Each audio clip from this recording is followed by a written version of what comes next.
Hey again, AP Chemistry. So another question that was asked for this summer to go over is question 136. I think it's a pretty useful question again with units.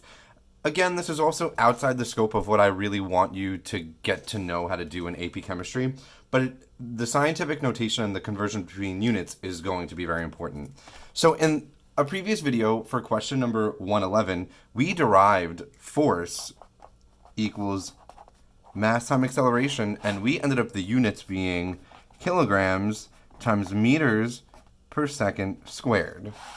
Now, this question says the SI unit of force is the Newton, so this whole thing means Newton, N, from the base units by using the definition of force equals F equals ma.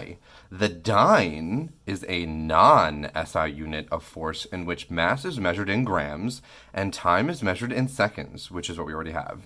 The relationships between the two units is 1 dyne is 10 to the minus fifth Newton. Find the unit of length best used to define the dyne. All right, so it already told us that the gram is used, and it says that 1 dyne equals 10 to the minus fifth Newton. So we're going to go on this journey with 10 to the minus fifth Newton to figure out what the dyne is. And then remember that 1 kilogram is equal to 10 to the third grams. So we're going to eventually plug that in because it says they use the unit of gram for this. So if I have 10 to the minus fifth Newton, what I really have is 10 to the minus fifth kilogram times meters per second. Okay? And then I'm going to plug in what kilogram is. Kilogram is 10 to the third. Okay? So plugging in 1 kilogram is equal to 10 to the third grams. 10 to the minus fifth times 10 to the third gram times meters per second squared is going to be equal to 10 to the minus fifth Newton, which is that 1 dyne. Okay, and if I combine these two, the 10 to the minus fifth and 10 to the third gram times meters per second squared, I'll get 10 to the second, 10 to the minus second gram times meters per second squared. And I'm just kind of combining all those units there. Grams times meters per second squared is the same as grams times meters per second squared.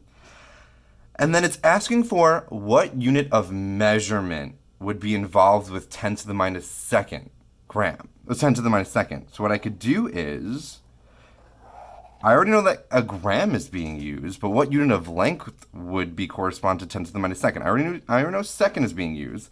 10 to the minus second meters, I know somewhere else that 10 to the minus second meter is 1 centimeter.